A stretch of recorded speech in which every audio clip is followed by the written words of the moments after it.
तत्सवितुर्वरेण्यं भर्गो देवस्य धीमहि धियो यो नः प्रचोदयात्।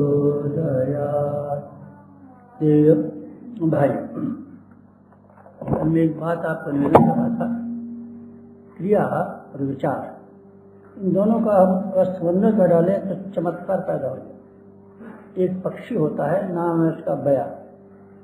घोंसला बनाता है, कैसी तबीयत से बनाता है, कैसे मन से बनाता है कि छोटे छोटे तिनके इनको लेकर के गुथ के ऐसा बढ़िया बना देता है कि क्या मजाल है बच्चा उसका पानी में भीग जाए, क्या मजाल है एक अंडा तबाह हो जाए, क्या मजाल है कौआ एक उसमें झपट्टा मार दे।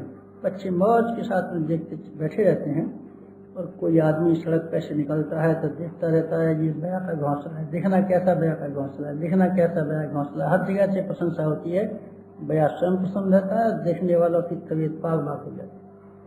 क्या विशेषता है बया में? कोई विशेषता नहीं है बेटे, मन लगा कर के काम करता है। मन लगा कर के काम न किया जाए तब बेटे सत्यानाश हो। एक पक्षी का नाम है कबूतर। कबूतर बया की निस्बत 4-5 गुना बड़ा होता है, इतना बड़ा होता है और घोंसला बनाता है। घोंसला कैसे बनाता है? बया का घोंसला आप जरा देखना, उसका कबूतर का घोंसला देखना। बड़ी बड़ी लकड़ी बीन के ले आता है, एक इधर धर दिए, एक इधर धर दिए, एक इधर धर दिए, लकड़ी इधर उधर रख लेता है और सुबह ही अपने अंडे देने लगता है। सुबह बैठा रहता है, हवा का झोंका आता है, बस घोंसला गिरता है नीचे और कबूतर गिरता है ऊपर। बस अंडे फूट के अलग पड़ जाते हैं, बच्चे मर के जहन्नम में चले जाते हैं, सारी की सारी व्यवस्था गड़बड़ जाती है। और देखने वाले कहते हैं ये कबूतर कैसा बेकल, कैसा बेवकूफ़ है। मैं क्या कहता हूँ? ये कहता हूँ किसी भी क्रिया सामान्य जीवन की, बहिरंग जीवन की, मामूली कामों की भी पर काम में तबीयत नहीं लगाएं आप, मन नहीं लगाएं, तब काम बड़ा खुहड़ कुरु बेशे से लेखा बेहुदार बेढंगा हो जाएगा। तो काम को किसी में मन लगा दें तब उसमें चमत्कार दिखाई पड़ेगा, जादू दिखाई पड़ेगा। मन लगा के किए हुए काम और बिना मन लगा किए हुए कामों में जमीन आसमान का फर्क होता है। आप देख लीजिए मन लगा के काम किया गया है कि नहीं। ये मशीन हमारे सामने रखी है, इसमें 2 तार हैं, एक निगेटिव कहलाता है, एक पॉजिटिव कहलाता है, एक ठंडे गर्म कहते हैं। दोनों मिल जाते हैं, करंट चालू हो जाता है, दोनों को अलग कर देते हैं। एक तार भी बेकार पड़ा हुआ है, दूसरा भी बेकार पड़ा हुआ है, हम आता नहीं। शरीर को हम अलग कर दें, मन को हम अलग कर दें, दोनों का समन्वय न करें, जो भी काम होंगे और ये सब बेसिलसिले के बेहूदे काम होंगे। इसी में से एक काम है भजन। भजन के बाबत भी ये बात, बिना मन का किया हुआ भजन और मन के किए हुए भजन में जमीन आसमान का फर्क होता है। बिना मन का भजन किया कैसा है? जैसे कि आपका है, हमारा है, बिना मन, केवल क्रिया, केवल क्रिया, केवल क्रिया, केवल जवान की नोक की लपालपी, केवल जवान की नोक की लपालपी, हाथों की उंगलियों की हेरा फेरी, चावल यहाँ धर दिया, नमस्कार करोमी, इधर का उधर, इधर का उधर, हाथ को इधर, हाथ के उतार दिए, इधर ये कर दिया, हाथों की हेरा फेरी, वस्तुओं की उल्टा उल्टी और जीभ की लपालपी। हो गया भजन, हो गया अनुष्ठान, हो गया अच्छा साधना हो गई। इसमें बैठे कुछ नहीं, ये केवल शारीरिक की क्रिया हुई और शरीर की क्रियाओं का जो फल मिलना चाहिए, मात्र शारीरिक क्रियाओं को उससे ज्यादा कोई फल मिल नहीं सकता। फल अगर आपको प्राप्त करना हो, चमत्कार अगर देखने का हो, साधना से सिद्धि का जो बात बताई गई है वो करना हो, तो आपको पहला काम करना पड़ेगा, आपको अपने काम में मन लगाना, कोई भी काम हो और जिसमें भजन भी शामिल। मन लगाने वाली बात, आपको मन लगाने वाली बात करनी पड़ेगी। भजन के साथ में मन लगाना चाहिए। मन लगाने से क्या मतलब है? मन लगाने से मतलब बेटे हमारा ये है कि मन भागना नहीं चाहिए और उपासना में मन लगना चाहिए। महाराज जी यही तो हमको शिकायत है। क्या शिकायत है आपको? मन भाग जाता है, मन भाग जाता है, ये शिकायत है आपको? चलिए हम बताते हैं। मन भाग जाए तो हमसे कहना आप क्या करें बेटे? किसी काम में मन को लगाए रहे। मन की बनावट ऐसी है कि अगर काम नहीं होगा तो मन भागेगा। मन की ही जब आप भागने की शिकायत करते हैं तो मैं उसका उत्तर ये देता हूँ हमेशा कि आपने मन को किसी काम में नहीं लगाया। काम में नहीं लगाया होगा तो वो भागेगा। घोड़े को आप काम में लगाइए, तांगे में चला दीजिए, कहीं चला दीजिए, सवारी में काम लीजिए, घोड़ा काम से लगा रहेगा। घोड़े को खोल दीजिए, गले में से रस्सा खोल दीजिए, भागेगा। हाँ भाग गया घोड़ा, भाग गया, हाँ भाग गया, खेत में गया पकड़ना, सब भाग गया। बैल को खाली छोड़ दीजिए, भाग जाएगा। उपासना के समय पर हम अक्सर मन को खाली छुट्टल छोड़, कोई काम नहीं सौंपते, कोई जिम्मेदारी नहीं सौंपते, इसलिए मन भागेगा नहीं तो जाएगा क्या बेचारा? भागेगा नहीं तो क्या करेगा? इसे मन भागना नहीं चाहिए। तो बेटे भागने का उसकी बनावट है, भागेगा नहीं तो क्या करेगा? उनकी बनावट ही ऐसी है, संवेदना उसकी संरचना ही ऐसी है, उसके इलेक्ट्रॉन ही ऐसे ढंग से बनाए गए हैं कि उसको भागना चाहिए, भागना तो स्वभाव है, भागेगा नहीं तो आदमी या तो हो जाएगा सिद्ध पुरुष, समाधि में चला जाएगा, उसका मन नहीं भागेगा तो पिज्जा पागल हो जाएगा, दो में से एक काम हो जाएगा। मन तो भागना ही चाहिए, मन का स्वभाव है, इसलिए कोई कसूर नहीं दे सकते। मन को बंद कीजिए, निपटे, बंद नहीं हो सकते। बंद करने के क्या तरीके हैं मैं कल समझा रहा था उपासना के। कल आपको ये समझा रहा था, आपकी क्रिया के साथ साथ मन को लगाइए, क्रिया के साथ मन को लगाइए। कैसे मन लगाएं बेटे? मैंने ये बताया था कि प्रत्येक क्रिया के साथ साथ में क्या संकेत भरे हुए हैं, क्या शिक्षण भरा हुआ है, उसके साथ में आप गौर कीजिए कि किस काम के लिए कराया जा रहा है, किस काम के लिए कराया जा रहा है। क्रियाएं, जो भी क्रिया हैं, आम लोगों ने जो ये समझ रखा है, बात वैसी नहीं है। लोगों का ये ख्याल है क्रिया को देख करके भगवान जी प्रसन्न हो जाते हैं, क्या कर रहे हो, क्या कर रहे हो, बच्चे जैसे उल्टा पुल्टी करते हैं, मम्मी हम घर बना रहे हैं, खूब अच्छा हमारा बेटा बहुत अच्छा घर बना रहा है, बहुत अच्छा बेटा खूब बना रहा है। भगवान जी हाथों की क्रिया को और बोलने चालने को, क्या हमारे बच्चे को गायत्री मंत्र आता है? कैसा गायत्री मंत्र आता है रे बता? ओम भू भू ओम भू, हाँ हमारा बच्चा खूब देखे भूम भू कर लेता है। भगवान जी वैसी समझते हैं ना, आप अपनी जवान से क्या बकबाद करते हैं। अब चलिए आपके मंत्रों को मैं बकबाद कहता हूँ, बकवाद दूंगा मैं। जीव की नोक से क्या बक बक बक बक बक बक बचाते रहते हैं, उससे भगवान प्रसन्न होता है, उससे प्रसन्न नहीं। फिर आप हाथों की हेराफेरी उल्टा पलटी, इससे भगवान प्रसन्न होता है, हाथों की हेराफेरी से प्रसन्न होता है। इससे प्रसन्न होता है आपका मन, आपका जो वास्तविक अस्तित्व हाथ नहीं है, आपके पदार्थ नहीं है, चावल और धूप बत्ती नहीं है, जीव की नोक नहीं है। आपका वास्तविक जो अस्तित्व है, इसके द्वारा भजन किया जाना चाहिए, वह है आपका चिंतन। चेतना चिंतन से प्रारंभ होती है, चेतना का स्वरूप है चिंतन। चिंतन आपका कहाँ लगा ये बताइए, सीधी बात एक बताइए, आपका चिंतन कहाँ लग रहा है? हाथ कहीं भी लग रहे हो, जीभ कहीं भी चल रही हो, वस्तुएं कहीं भी रखी हो, माला कहीं भी चल रही हो, मैं तो आप ये बताइए आपका चिंतन कहाँ लगा है? चिंतन तो भागता रहता है बेटे, तो भागता रहता है, तो भजन कहूँगा। चिंतन को लगाने का उद्देश्य यह है, जिस काम के लिए वो क्रियाएं कराई जा रही हैं उसमें इशारे बनाए हुए हैं, और उस इशारे के साथ में आपको क्या चिंतन करना चाहिए। हम सवेरे आपको ध्यान कराते हैं, और ध्यान कराने के साथ साथ में सजेशन देते हैं, निर्देश देते हैं। क्या मतलब है? निर्देश से मतलब यह है कि जिस समय हम जो बात कहें वैसे ही आपका विचार चलना चाहिए, जो हम कहें वैसी कल्पना कीजिए। हमने कहा सप्तर्षियों का तप स्थान, आप ध्यान कीजिए 4 या 7 ऋषि बैठे हुए हैं, बड़ा घना जंगल बैठा हुआ है, और 7 ऋषि समाधि लगाए बैठे हुए हैं, और ये पुनीत स्थान में उनके शरीर की किनारे चारों ओर बैठे हुए हैं। ऐसा आप कल्पना कीजिए, मन भाग जाएगा बेटे, भाग जाता हमसे क्या, हम जो बता रहे हैं उस पर ध्यान लगा, फिर देखिए कैसे भाग जाए। कल्पना कीजिए, हम सवेरे आपको सजेशन देते हैं और ये बताते हैं, हम जो कह रहे हैं उसके हिसाब से अपने चिंतन को और अपने विचार करने की शैली को आप उसी केंद्र पर स्थापित कीजिए जो हमने कहा था आपसे।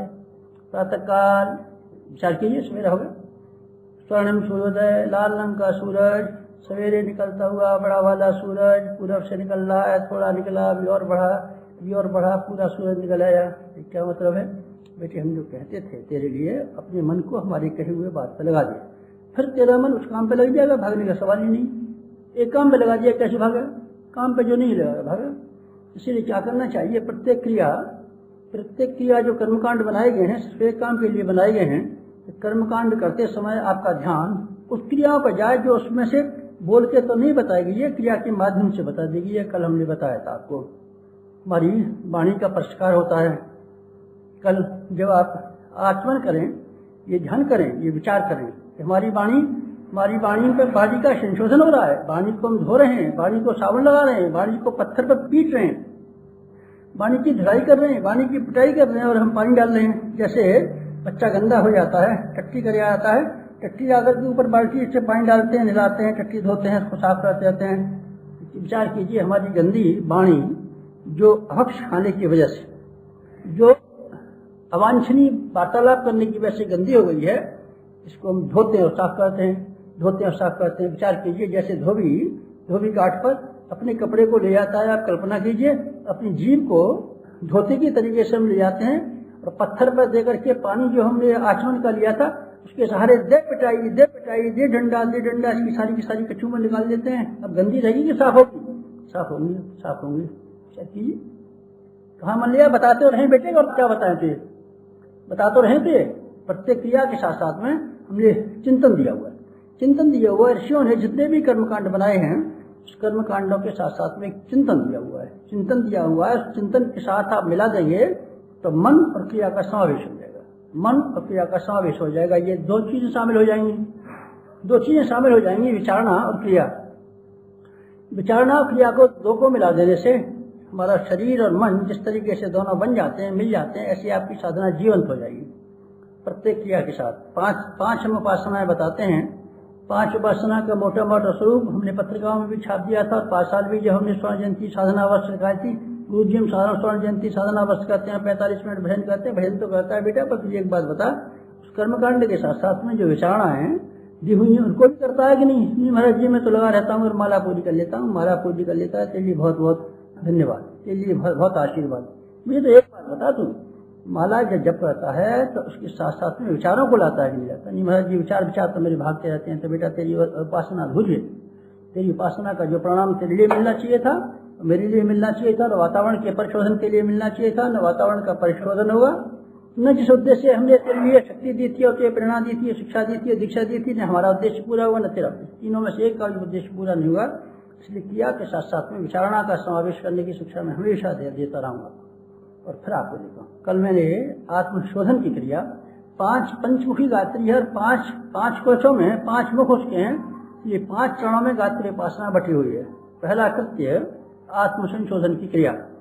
आत्मसंशोधन की क्रिया जिसमें हम 5 कृत्य कराते हैं, आचमन कराते हैं, प्राणायाम कराते हैं, न्यास कराते हैं, पवित्रीकरण कराते हैं, शिखाबंधन कराते हैं। 5 क्रियाओं का एक उद्देश्य है कि हम अपने 5 प्राणों को, 5 तत्वों का पहला काम है सफाई करना। पहला काम है सफाई कर डालें। हमारे दिमाग पर एक बात आनी चाहिए, हमको भगवान के चरणों में जाने के लिए नहा धो के जाना चाहिए, स्वच्छ और पवित्र होकर के जाना चाहिए। हमारे जीवन की क्रियाएं पवित्र होनी चाहिए, हमारे चिंतन पवित्र होने चाहिए, हमारे साधन पवित्र होने चाहिए, हमारी जीवन की गतिविधियां पवित्र होनी चाहिए। अगर हम पवित्रता का पहला उद्देश्य पूरा कर लेते हैं तो समझना चाहिए 5 मुख वाली गायत्री के 5 कोष जागरण करने की प्रक्रिया। गुरु जी आपने तो ब्रह्मचर्य की बात कही थी बेटे, हम बताते हैं, पर ब्रह्मचर्य तेरे लिए यहीं से शुरू होता है। औरों के लिए आगे से हम बता देंगे, औरों के लिए कुंडली जागरण भी बता देंगे, पर तेरे लिए कुंडली जागरण बेकार, तेरे लिए तो यहीं से शुरू होता है। देख लिया, इसने अपने मन, अपना शरीर और अपनी जिह्वा को संशोधन करने के लिए इस लायक बना लिया कि हमारी गोदी में आ सकता है। तो उसने अपनी लंबी वाली भुजाएं बुलाई और कहा अब मुझे तेरे मेरे पास आना चाहिए। मैंने कहा पहले क्यों नहीं बुलाया था आपने मुझे? 24 साल हो गए, जब तक मैं जवान भी था, जब तक तो मेरा बड़ा उत्साह भी था, उस वक्त आपने क्यों नहीं बुलाया बेटे? उस वक्त तक तो संशोधित नहीं हो सका था। मैंने देखा था तेरी सफाई में भी कमी है, तेरी शुद्धता में कमी है, तेरी शारीरिक और मानसिक शुद्धता का जो स्तर होना चाहिए उसमें कमी पाई। इसलिए मैंने कहा अभी और इंतजार देखूं। तेरे कपड़े भी धुल गए, तेरा मन भी धुल गया, तेरे टट्टी भी धुल गई, तेरे सब धुल गए। अब मेरा मन आता है कि तुझे गोदी में लूं। मैं अपने पिता से लिपटता हुआ चला गया, उनका दूध पीता हुआ चला गया, उनकी शक्ति और सामर्थ्य प्राप्त करता हुआ चला गया। वो काम आवश्यक है, इसका उपासना से भी ज्यादा आवश्यक, भजन से भी ज्यादा आवश्यक, कर्मकांडों से भी ज्यादा आवश्यक, उपवास से भी ज्यादा आवश्यक है, हर चीज से ज्यादा आवश्यक है। अपना आत्म संशोधन अगर आप कर लें, बात बने। लोहा कच्चा जब तक रहता है कोई चीज नहीं बन सकती। हमने भिलाई और टाटा नगर में कच्चा लोहा देखा। कच्चा लोहा उसमें आते थे, भर भर के बैगन आते थे। लोहा कहाँ है साहब? ये जमीन में से खोद खोद के आता है लोहा दिखाना। बिल्कुल ऐसा लोहा, ऐसा मिट्टी मिला हुआ। अरे बाबा ये कैसा लोहा है? ये कोई लोहा है? नहीं साहब यही लोहा है, जमीन में से ऐसे ही लोहा खोदते हैं। अरे बाबा ये कैसा लोहा है? नहीं साहब ये लोहा है, मिट्टी थी भारी भारी। अब कैसे हुआ? देखिए अब जरा तमाशा, इसमें से क्या होता है। तुरंत लिया और तुरंत लेने के बाद में उसको भट्टी में डाल दिया, गर्म किया, पकाया। पकाने के बाद में मिट्टी अलग होती चली गई, लोहा अलग होता चला गया। एक बार ये सफाई हो गई, पहला वाला लोहा। दोबारा वाला लोहे को भट्टी में डाल दिया, फिर उसमें जो कच्चाइयां थी, कमजोरियां थी, फिर उसमें से सफाई हो गई। फिर हो गया, होते आखिर में सफाई की प्रक्रिया जब चलती हुई चली जाती है तो स्टेनलेस स्टील बन जाती है। कैसी होती है? चांदी जैसी। लोहे में और चांदी में फर्क नहीं रहता। नहीं सर लोहा काला होता है, नहीं लोहा काला नहीं होता, सफेद होता है। लोहा मैला हो जाता है, जंग लग जाती है, लोहे को जंग लग जाती है, नहीं लगती जंग। जंग लगती है, नहीं लगती। देखिए स्टेनलेस स्टील की फर्क देखिए, कोई जंग नहीं। और कैसा लोहा हो सकता है? हाँ लोहा हो सकता है। कब? जब उसको परिशोधित करते हुए चले जाए, संशोधित करते हुए चले जाए। वास्तव में जीवन जीने की विधि थी। हाय रे भगवान जाने क्या कर दिया लोगों ने, व्याख्या तक भला दी इसकी। यह है क्या? लोगों ने इसको जादू मान लिया, अध्यात्म को जादू मनोकामना पूरा करने का जादू नहीं है, जीवन जीने की कला है। जीवन के संशोधन करने की विधि है। जीवन आपका इतना बड़ा जीवन है जिसको हम देवता इस पर निछावर कर सकते हैं, भगवान को हम इस पर निछावर कर सकते हैं। भगवान से बड़ा है जीवन, जीवन साक्षात भगवान है। इस जीवन को परिष्कृत करना अपने आप में योगाभ्यास है, साधना का ये उद्देश्य है, तप का ये उद्देश्य है। भजन का उद्देश्य भगवान को रिझाना नहीं है, भगवान की खुशामद करना नहीं है, भगवान को फुसलाना नहीं है, भगवान को बहकाना नहीं है, भगवान के आगे तरह तरह के जाल बिछाना नहीं है। बल्कि उपासना का एक उद्देश्य वो यह है कि हम अपने आप को परिशोधन करते चले जाएं, अपने आप परिशोधन करते हुए चले जाएंगे। देखिए कि फिर क्या होता है कमाल, देखिए क्या आता है मजा, फिर देखिए कैसे आपके चमत्कार आते हैं। एक दिन मैंने ये कहने लगा था आपसे, अपनी वाणी को संशोधित कर लीजिए, फिर आप अपनी जवान से कहिए कि तेरा भला हो जाए, आशीर्वाद हो जाए और तेरा कल्याण हो जाए। फिर देखना क्या होता है क्या नहीं होता है, क्या होता है क्या नहीं होता है, कैसी होती चली जाती है वाणी से। और आपकी आंखों को संशोधित कर लीजिए, बस एक काम कीजिए, आंखों को संशोधित कर लीजिए। आंखों को संशोधित कैसे कर लें, ऐसे कर ले आंखों को संशोधित, ऐसे आंखों को संशोधित कर ले जैसे गांधारी ने कर ली थी। गांधारी ने क्या किया था, आंखों से पट्टी बांध ली थी। हम भी पट्टी बांधने, हाँ बेटे पट्टी बांधे चाहे मत बांधे, तो पट्टी बांधने का मतलब यह है कि दूसरे व्यक्तियों के समय नर और नारी की जो मान्यता है उसके बारे में उसने आंखें से पट्टी बांध ली थी। अर्थात जो उसका बुढ़ा पति था, अंधे पति या बुढ़े के पति के साथ जो उसकी शादी हुई थी, उसने आंखों से पट्टी बांध ली। उन्होंने कहा दुनिया में मर्द एक ही है, दूसरा कोई मर्द है ही नहीं। एक पट्टी बांध ली। उस आंखों का संशोधन करने के पश्चात न कोई जप किया, न ध्यान किया, न पूजा की, न उपासना किया, न अनुष्ठान किया। गांधारी आंखों से जो पट्टी बंधी रही, पट्टी बंधी से मतलब आप समझ लेना, पट्टी से मतलब ये नहीं है कौन सा आंख से पट्टी बांध लें। सूरदास ने आंखें फोड़ ली थी बेटा, हमें नहीं मालूम, हम भी आंख फोड़ेंगे तो भगवान दिखाई पड़ेंगे, ये गलती मत करना। आंखें फोड़ने से मतलब वहां कोई और है। आंखें फोड़ने से मतलब ये है हमारी जो कमीनी आंखें, दुष्ट आंखें जो नारी मात्र को वेश्या के रूप से देखती हैं, अगर हम इस नारी आंखों को हम फोड़ लें अथवा बदल लें, जो भी काम कर लें, फिर आप देखना आंखों का चमत्कार कैसे होता है। सिद्धियां बताइए, बता दे तो है सिद्धियां कैसे बतावें, इन सब सिद्धियों का तरीका बताइए, क्या तरीका बतावें सिद्धि का। कोई ऐसा मंत्र बताइए जिससे कि देवी हमारे काबू में आ जाए, काली हमारे काबू में आ जाए, और फलानी हमारे काबू में आ जाए, धूर्त तेरे काबू में आ जाएगी, तेरे काबू में आ जाएगी। देवी से जैसे आप कहते हैं वैसे ही एक बार और कहने लगा था महिषासुर। क्या कहने लगा था, देवी हाँ तू हमारे काबू में आ जा। काबू से क्या मतलब है, हमारी बीवी बन जा। कौन से कहने लगा था, चंडी से कहने लगा था महिषासुर कि तू हमारी बीवी बन जा, तू हमारी औरत बन जा और हमारे कहने पर चल और हमारा खाना पकाए। देवी ने कहा अच्छा आप हमको बीवी बनाना चाहते हैं, हाँ आप हमसे हुक्म चलाना चाहते हैं, हाँ आप हमारी ऊपर सवारी करना चाहते हैं, और आप हमको गुलाम बनाना चाहते हैं। महिषासुर से पूछा, उन्होंने कहा हम आपकी गुलाम भी बन सकती हैं, नौकरानी भी बन सकती हैं, लेकिन आप शर्त हमारी पूरी करेंगे तो हम बन जाएंगे। क्या, योमां जयति संग्रामे यो मे दर्पो व्यपोर्ति यो मे प्रतिबलो लोके सबे भर्ता भविष्यति। मैं तुझे अपना खसम बनाने को भी तैयार हूँ, तेरी औरत बनने को तैयार हूँ, लेकिन शर्त पूरी कर।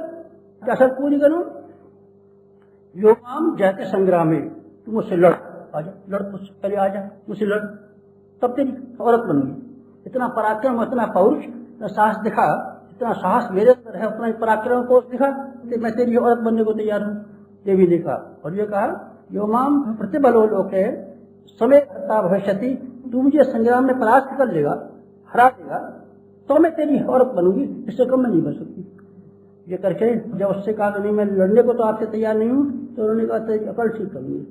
आप क्या बनाना चाहते हैं देवी को, आप देवी क्या बनाना चाहते हैं, औरत बनाना चाहते हैं ना, आप देवी के खसम बनना चाहते हैं ना, भगत बनना चाहता हूँ, भगत क्या खसम बनना चाहता है, भगत बनना चाहता है, खसम बनना चाहता है, खसम बनना चाहता हूँ, फिर क्या कह रहा था घंटे बस।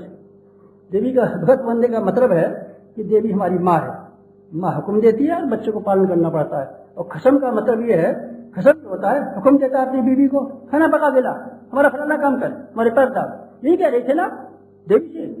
देवी को हमारा हुक्म मानना पड़ेगा, देवी को हमारा कहना चलना पड़ेगा। सबके ऊपर हुक्म चलाते हैं, गुरु को हमारा हुक्म मानना पड़ेगा, फलाने को हमारा हुक्म मानना पड़ेगा, देवता को हुक्म मानना पड़ेगा। तो हमने धूपबत्ती जला दिया आपके ऊपर, हमने माला पहना दी, फिर हुक्म चला लेगा हमारे ऊपर।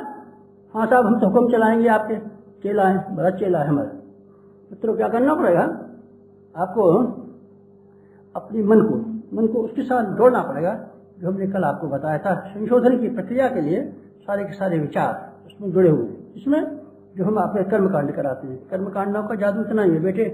क्या कर्मकांडों का जादू है? प्रत्येक कर्मकांड के साथ साथ में एक शिक्षा भरी पड़ी है। उस शिक्षाएं अगर आपके हृदय में गूंजती रहें, दिमागों में चलती रहें, आपके विचारों चिंतन की धारा वही बहती है, तो मैं समझूं आपने विचारों क्रिया का समन्वय कर दिया।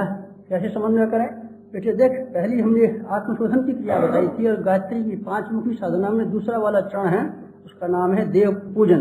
देव पूजन किसे कहते हैं? देव पूजन बेटे इसलिए बताते तो रहते हैं, गायत्री माता का फोटो धर लेना, हाँ तो वो तो मैंने लिया है। और बेटा देख, धूप दीप नैवेद्य अक्षत चंदन लगा दिया कर, हमारा जीवन तो मैं लगा देता हूँ, उसमें क्या रखा है? वो तो मैंने एक चावल की डिबिया, छोटी डिबिया में वो जो चावल रख लिया है, ये तो अच्छा कर लिया। और छोटी सी डिबिया में धूपबत्ती वो रख लिया, ये तो और भी अच्छा है। और महाराज जी मेरे नैवेद्य भी रखा हुआ है। नैवेद्य क्या पैसे का लाया था? 25 पैसे का ले आया था, 100 महीने भर काम दिया था। 2 इलायची दान घर देता हूँ नैवेद्य की, तो बेटा बहुत ही बढ़िया काम है। तेज तो पूजा बहुत अच्छी चल जाती है। हमारा जी देखिए, जो आपने बताया था उसमें कोई कमी हो तो मुझसे कहिए, बेटा तेरे पास एक ही कमी है, इन सारे के सारे क्रिया करते हुए साथ साथ में मन क्यों नहीं लगाया रहता?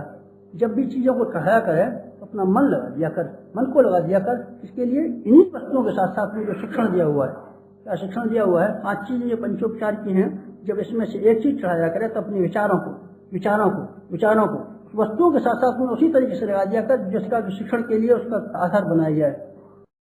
अगर आपको हमारी यह वीडियो पसंद आई हो तो इसको लाइक करें, कमेंट और शेयर ज़रूर करें और हमारे YouTube चैनल ऋषि चिंतन को सब्सक्राइब भी कर लें।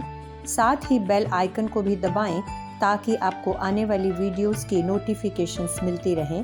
धन्यवाद।